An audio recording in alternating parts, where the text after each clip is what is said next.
अपने जमीर से पूछिए। शर्म आनी चाहिए।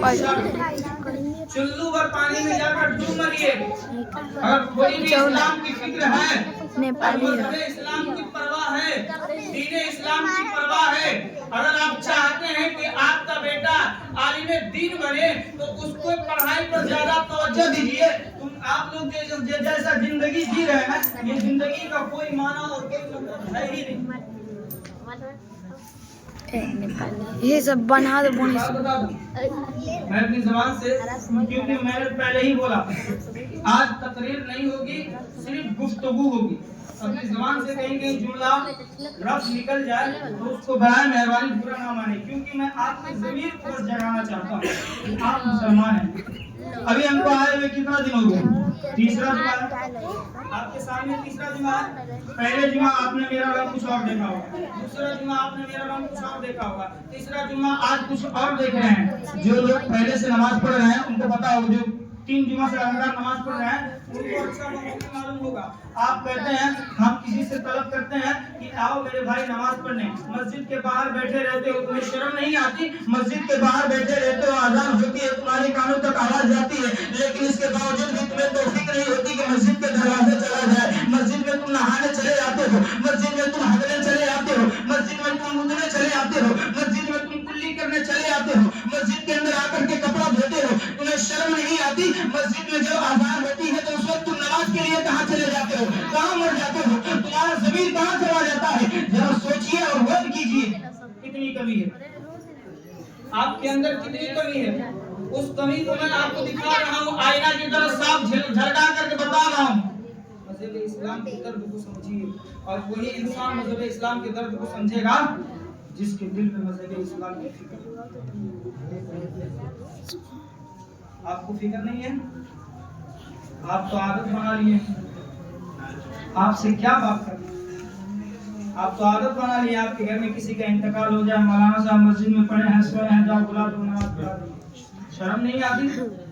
खुद अपने बच्चे को उस लायक नहीं बनाते, हर जगह भाड़े का सहारा लेते हो। शर्म से डूब मर जाना चाहिए तुमको।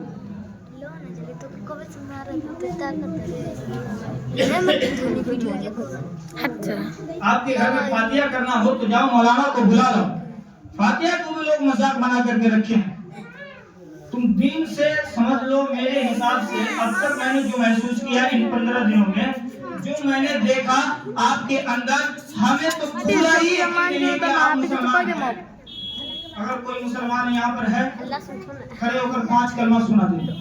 कोई मुसलमान यहाँ पर है वुजू बनाने का तरीका बता दे। कोई मुसलमान यहाँ पर है तो नमाज पढ़ने का तरीका बता दे। हम तो इतना आपको गैर गुजरे समझते हैं क्योंकि आपको मस्जिद के अंदर बैठने का भी आदाब नहीं मालूम। कोई टेक लगा करके बैठता है, कोई पैर उठा करके बैठता है। ये मस्जिद है, अल्लाह का घर है, तुम्हारे बाप का घर नहीं। ये मस्जिद खुदा का घर है, इसका एहतराम करना हर मुसलमान को लाजिम और जरूरी है। आप नहीं करेंगे तो कौन करेगा? नेपाली इलावा सुन मौत बा अबे काफिर करेगा।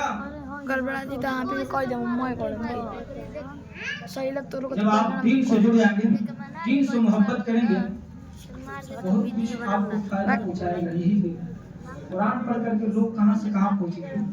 आपको शर्म नहीं आती? ये जुमला मेरा बार बार रहेगा, आपको शर्म नहीं आती क्यों? यही एक जुमला है जो डायरेक्ट जाकर आपके दिल में, आपके सामने कोई मामूली चीज नहीं है। कोई ये ना समझे कि मैं यहाँ पैसे के लिए आया हूँ, पैसा कमाने के लिए मैं यहाँ पर नहीं आया हूँ, मजहब इस्लाम की खिदमत करने के लिए आया हूँ।